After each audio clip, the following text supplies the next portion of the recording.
Thanks for joining us again. Here we are testing 12 volt lamps now. We've got the brand new LumiLife 350Lmn 5 watt MR15, 16, MR16, these ones, so roughly GU 5.3. Interesting behaviour. You're going to have to watch really carefully to what goes on here. Alright, if I ask it to fade to 1%, we get not a great deal. If I ask it to fade to 5% over 5 seconds, we get something and nothing. Okay, so let's take it all the way out to nothing again. I'm going to ask it for a 5-second fade to 50%. Nothing, nothing, something flickers.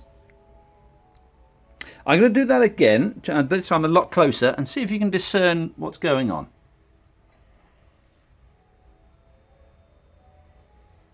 Okay, obviously you must have caught that. And let's take it all the way up to 100% on a push and hold. There is a difference in the light level, but it's not fabulous. And I'm going to do a push and hold down to nothing.